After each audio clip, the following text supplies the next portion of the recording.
సాహితీ టీవీ ప్రేక్షకులకు నమస్కారం. మనసు నిండా మహాదేవుని స్మరిస్తూ పరమ పవిత్రవంతమైనటువంటి ఈ మాఘమాసంలో మహాశివరాత్రి సందర్భమే కాకుండా ప్రతినిత్యం కూడాను కృష్ణవేణి నదీ తీరంలో పవిత్రవంతమైనటువంటి స్నానాలను ఆచరించేటువంటి విధి విధానం అద్వితీయము, అనిర్వచనీయము. పరమ పావనమైనటువంటి ఏ నదిని చూసినంతనే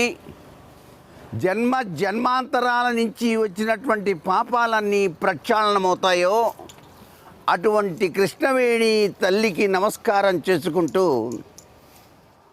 దక్షిణ కాశీగా ప్రఖ్యాతిగాంచినటువంటి పంచారామ క్షేత్రాలలో ఒకటైనటువంటి అమరావతి దివ్యక్షేత్రాన్ని మనం దర్శిస్తూ ఉన్నటువంటి ఈ శుభవేళ ఇక్కడ ప్రవహిస్తూ ఉన్నటువంటి ఈ కృష్ణవేణి నదీమ తల్లి దగ్గర స్నానాన్ని ఆచరించేటువంటి విధి విధాన రీత్యా పాటించవలసినటువంటి విధి విధానాలు ఏమిటో తెలుసుకోవలసిన పరిస్థితి ఎంతైనా ఉంటుంది. స్నానానికి వచ్చే ముందు ఇంటి వద్దనే పవిత్రవంతమైనటువంటి స్నానాన్ని ఆచరిస్తూ ఆ యొక్క నదీమ తల్లులను మనసు నుండా తలుచుకొని స్నానం ఆచరించిన పిదప విభూతి ధారణ చేసి బొట్టు పెట్టుకొని నదీ తీర ప్రాంతానికి రావాలి.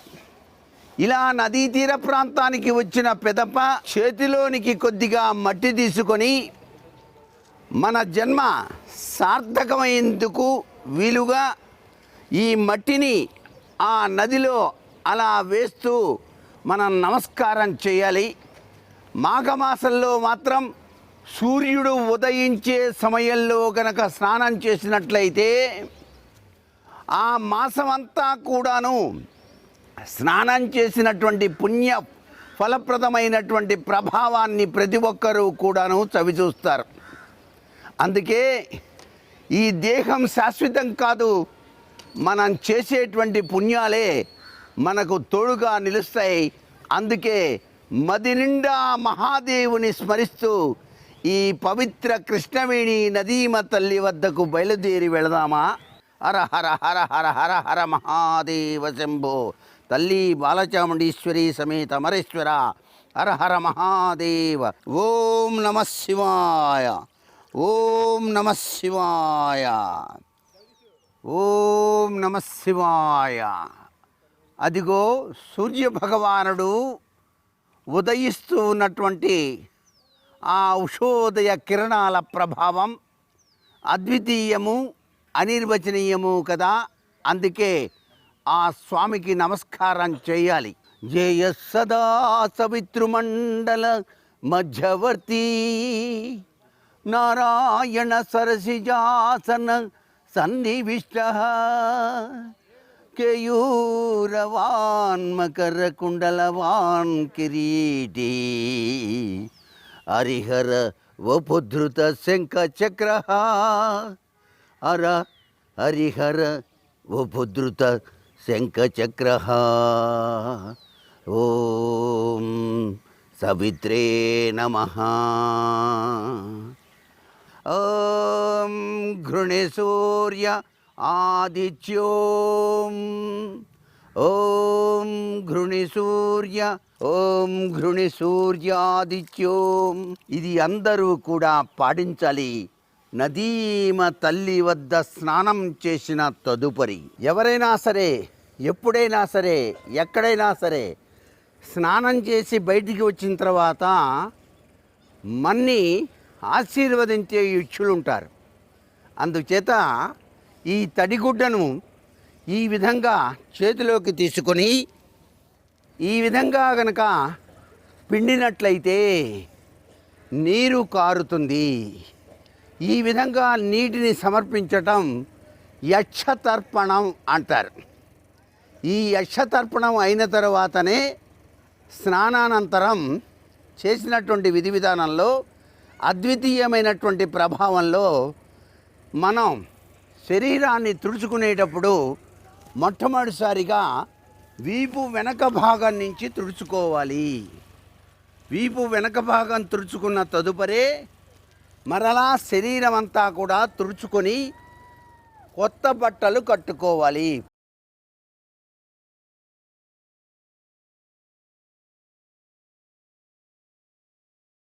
కృష్ణవేణి నమస్తుభ్యం. హరహర మహాదేవ. ఆశుతోషుడు, అభయంకరుడు, గ్రహ నక్షత్ర మాలికాధరుడైన పరమేశ్వర అనుగ్రహం కోసం అమరేశ్వర స్వామి వారి దేవస్థానము తూర్పు గాలి గోపురంలోకి మనం అడుగు పెడుతున్నటువంటి శుభగడియ. ఓం నమ శివాయ, ఓం నమ శివాయ, ఓం నమ శివాయ.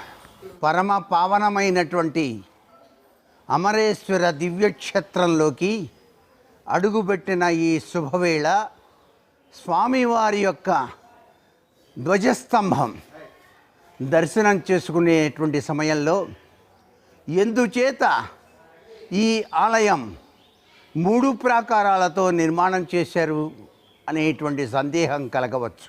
ఈ 3వ ప్రాకారంలోకి అడుగుపెట్టి స్వామివారి యొక్క ఈ ధ్వజస్తంభం దగ్గర నిలబడ్డా. అసలు విషయం ఏంటంటే, దేహో దేవాలయ ప్రాప్తో జీవో దేవ సనాతన అని కదా శాస్త్రం. అందుచేత ఈ దేహమే దేవాలయం, జీవుడే పరమాత్మ. అందుచేత ఈ మానవ శరీరంలో ఉండేటువంటి 3 భాగాలలోనూ పరమాత్మ తత్వరీత్యా మనం ఈ ఆలయంలోకి ప్రవేశించినప్పుడు ఇక్కడ మనసు నిండా పరమేశ్వరుణ్ణి తలుచుకుంటూ హరహర మహాదేవ శంభో శంకర అంటూ ఆలయంలో దర్శనం కోసం వెళ్ళే ముందుగా ఈ ధ్వజస్తంభానికి మనఃపూర్వకంగా 2 చేతులు ఎత్తి హరహర మహాదేవ అంటూ నమస్కారం చేద్దాం. ఎప్పుడైనా ఎక్కడైనా పరమేశ్వర దర్శనం కోసం లోపలికి వచ్చేటప్పుడు నందీశ్వరుని యొక్క అనుజ్ఞ తీసుకొనే మనం స్వామిని దర్శించాలని శాస్త్రం. అందుకే నందీశ్వర నమస్తుభ్యం సాంబానంద ప్రదాయక అంటూ అనుజ్ఞ ప్రసాదించు స్వామి, నేను శివపరమాత్ముని యొక్క దర్శనం కోసం వచ్చాను అని ఆ స్వామికి నమస్కారం చేసి మనం లోపలికి వస్తున్నామన్నమాట.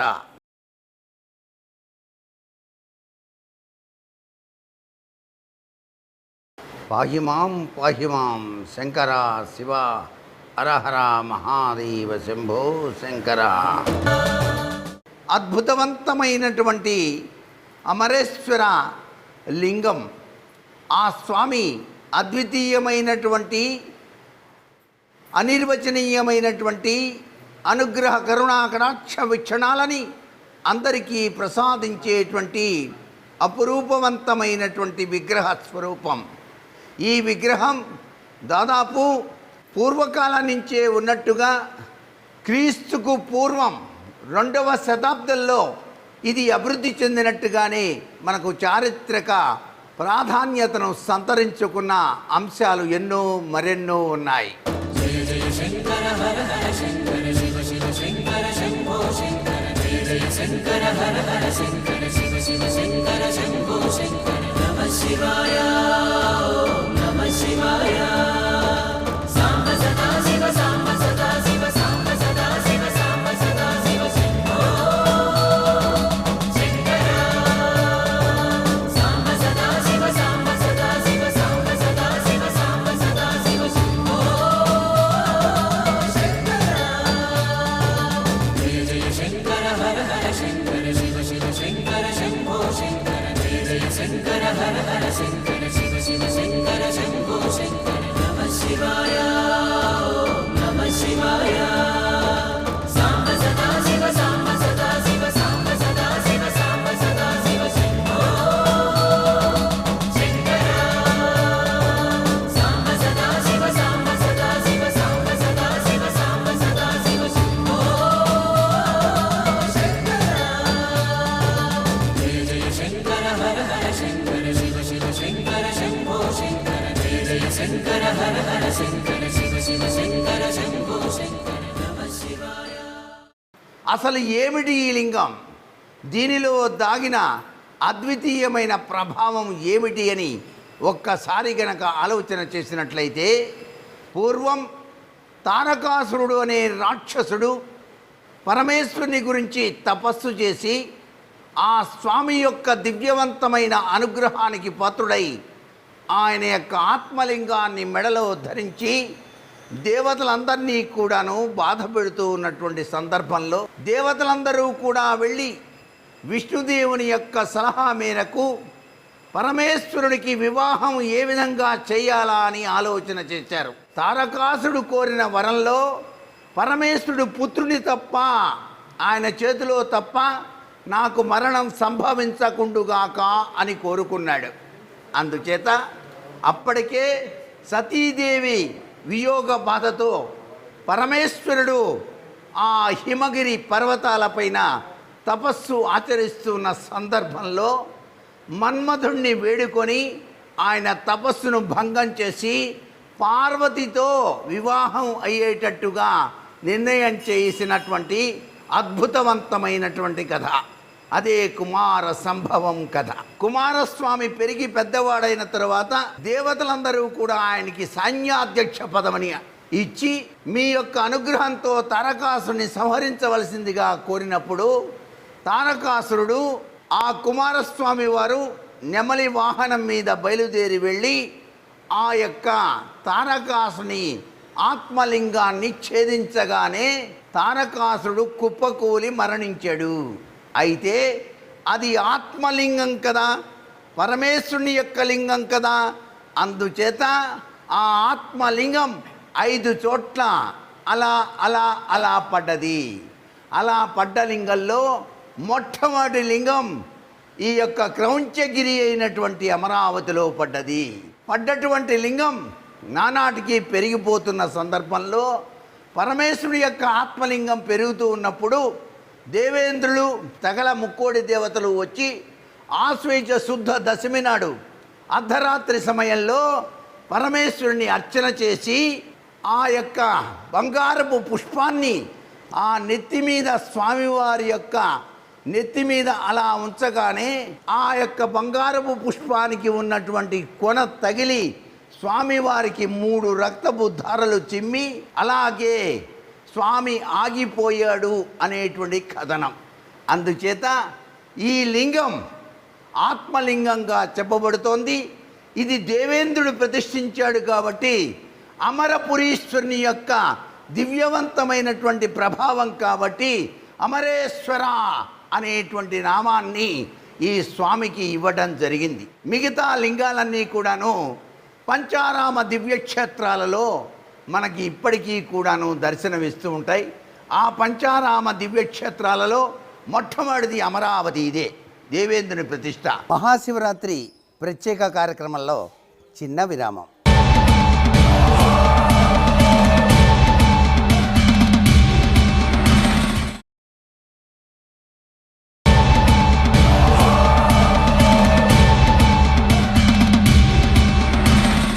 మహాశివరాత్రి ప్రత్యేక కార్యక్రమానికి తిరిగి స్వాగతం.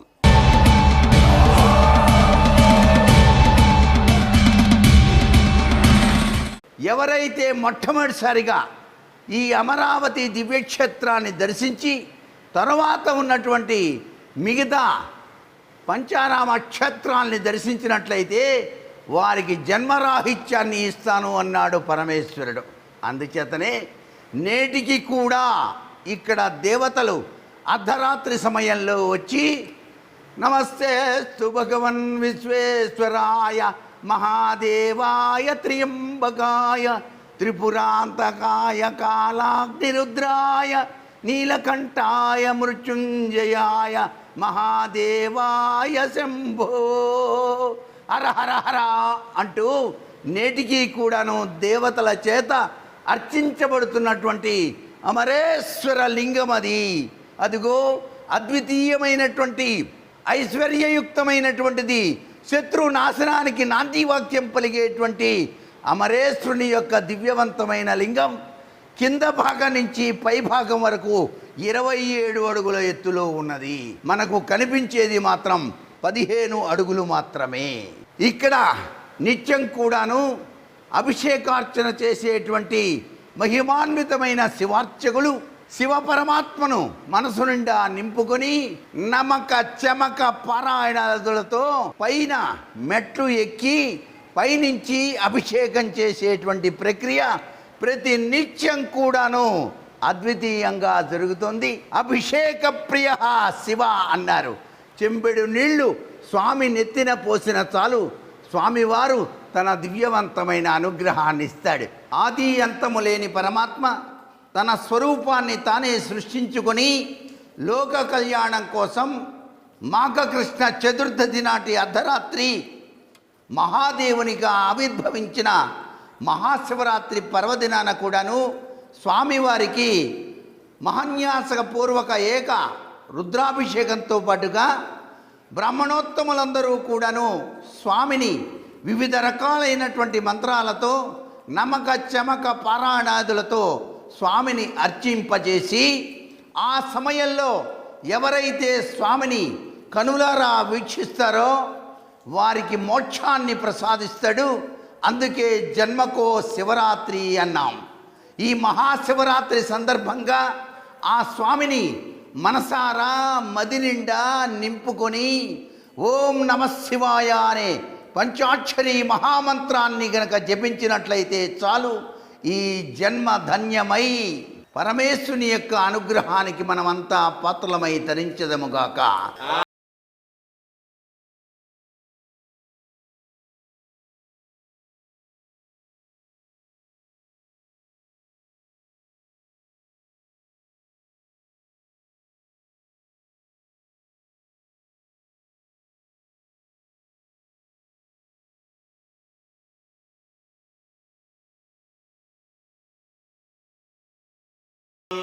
ఈ స్వామివారికి దేదీప్యవంతమైన ప్రకాశవంతమైనటువంటి ప్రభావరీత్యా ఈ లింగంలో రెండు వైపులా కూడాను రెండు గీతలు ఉన్నాయి.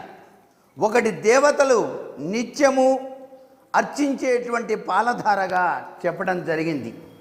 రెండవది ప్రతినిత్యం కూడాను మనం ఆచరించేటువంటి ప్రభావరీత్యా మానవులందరినీ కూడాను అనేక రంగాలలో విశ్వవిఖ్యాతిని ఆయుష్ను ఆరోగ్యాన్ని ప్రసాదించే మహిమాన్వితమైనటువంటి కష్టాలను తొలగించేటువంటి గీత ఈ గీత. అందుచేత ఈ రెండిటి గీతలతో స్వామి దేదీప్యవంతమైనటువంటి ఆకృతిలో ఇక్కడ విరాజిల్లుతూ ఉన్నాడు. ఐశ్వర్యాన్ని ప్రసాదించేది పరమేశ్వరుడే. దానికి సాక్షిభూతం మారేడు. ఈ మారేడు దళాన్ని ఎవరైతే పరమేశ్వరుడి మీద ఇలా ఉంచుతూ ప్రతినిత్యం కూడాను గంధం రాసి ఈ యొక్క మారేడు దళాన్ని అర్పిస్తారో లక్ష్మీదేవి వారి ఇంట స్థిర నివాసాన్ని ఏర్పరచుకుంటుంది అని చెప్పేసి పరమేశ్వరుడు వరాన్ని ప్రసాదించాడు. పరమేశ్వరుణ్ణి అర్చించి తరిద్దామా మరి. ఓం నమః శివాయ. అమరేశ్వరుని యొక్క దివ్య దర్శనం అయిన పిదప జగన్మాత లోకైక పావని అయినటువంటి బాలచాముండిక అమ్మవారి యొక్క దర్శన భాగ్యం కోసం మనం విచ్చేస్తున్నాం. అమ్మవారు బాలచాముండేశ్వరి, ఇక్కడ అమ్మవారు క్రౌంచపట్టణ వాసినే. అందుచేత ఈ క్రౌంచగిరి వాసిని అయినటువంటి ఆ చక్కని తల్లి అందరికీ కూడాను తన దివ్యవంతమైనటువంటి ఆశీస్సుల్ని ప్రసాదిస్తుంది. కాసిరెడ్డి వెంకటాద్రి నాయుడు స్వామివారి ఎదురుగా నిలబడి అర్థిస్తున్న అద్వితీయమైన విగ్రహం ఇక్కడ మనం చూస్తాం. ఏమిటి ఈయన అర్థిస్తున్నాడు అంటే చింతపల్లి నుంచి అమరావతికి తన రాజధాని మార్చుకున్నాడు. శివకేశవులకు తేడా లేదు అన్న చందంగా ఇక్కడ వేణుగోపాల స్వామి వారి యొక్క ఆలయం కూడా ఉన్నది. అంతేకాకుండా ఈ అమరావతిని దర్శిస్తే 7 పుణ్యక్షేత్రాలు దర్శన పుణ్యఫలం వస్తుందని చెప్పడానికి నిదర్శనంగా ఇక్కడ పంచాయతన క్షేత్రం ఉంది. పంచాయతనం అంటే 5 ఏమిటి అంటే 1 విఘ్నేశ్వరుడు, 2 అమరేశ్వరుడు, 3 బాలచాముండిక, 4 సూర్యుడు, 5 విష్ణుమూర్తి వేణుగోపాల స్వామి ఈ ప్రాంగణంలో ఉన్నాయి. కాబట్టి ఈ ఆలయాన్ని దర్శిస్తే పంచామృత తత్వంతో కూడిన ఈ 7 క్షేత్రాలు దర్శన పుణ్యఫలాన్ని ప్రసాదించడానికి ఈ ఆలయం దేదీప్యవంతంగా శాస్త్రరీత్యా నిర్మాణం చేసింది. ఇది ముక్తి క్షేత్రం, ధర్మక్షేత్రం. శివరాత్రి నాడు జాగరణ చేసేందుకు ఇది చాలా అద్వితీయమైనటువంటి ప్రభావం. మానవ జీవితంలో ఆధ్యాత్మికతకు నాంది పలికే మహాశివరాత్రి పర్వదినాన ఉపవాసం, స్నానం, ఉపవాసం, జాగరణ ఈ మూడు కూడాను ఆచరించడానికి వీలుగా ఈ పంచారామ క్షేత్రాల్లో వెలుగొందేటువంటి అమరేశ్వర దివ్యక్షేత్రం నభూతో నభవిష్యతి అని చెప్పడంలో ఏమాత్రం సందేహం లేదు. శ్రీకృష్ణదేవరాయల వారు ఇక్కడ తులాభారం తూగినట్టుగా మనకు మండపం దర్శనమిస్తుంది. అలాగే రాజా వాసిరెడ్డి వెంకటాద్రినాయుడు 17వ శతాబ్దంలో ఆయన కూడాను తులాభారం తూగిన మండపం ఇక్కడ మనకు కనిపిస్తుంది. ఈ మండపం అద్వితీయమైనటువంటి ప్రభావానికి నిదర్శనం. అంతేకాకుండా ఇక్కడ జమ్మి చెట్టు ఉంది. జమ్మి చెట్టు చుట్టూతా ప్రదక్షిణం చేసినట్లయితే ఏలినాటి శని, అర్ధాష్టమ శని ఇవన్నీ పటాపంచలైపోతాయని శాస్త్రం. అమరేశ్వరాలయ మొదటి ప్రాకారంలో అమ్మలగన్న అమ్మ, పెన్నుదిలిచ్చడి లక్ష్మి, పేర్వడ్డ అనాదిశక్తి అయిన శ్రీ జ్వాలాముఖి అమ్మవారి దర్శనం చేస్తున్నాం.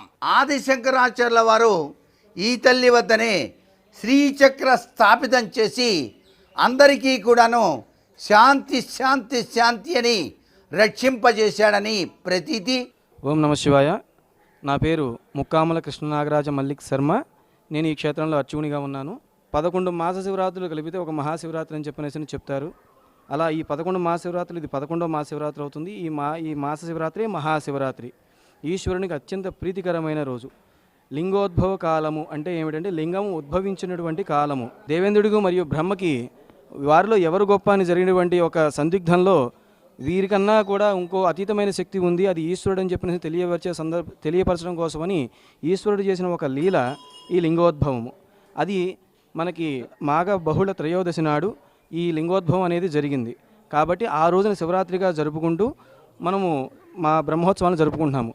పేరులో అందం, ఊరిలో చందం కలిగిన సిద్ధిక్షేత్రమైనటువంటి పంచారామ దివ్యక్షేత్రమైన అమరావతి దివ్యక్షేత్రాన్ని ఇప్పటి వరకు సందర్శించాం కదా. మహాశివరాత్రి పర్వదిన సందర్భంగా అమరేశ్వరుడు అమ్మవారి యొక్క దివ్య కరుణారస దృష్టి అందరికీ కలగాలని భక్తి టీవీ ప్రేక్షకులందరికీ మరొక మారు శుభాకాంక్షలు తెలియజేస్తూ సర్వే జనా సుఖినో భవంతు.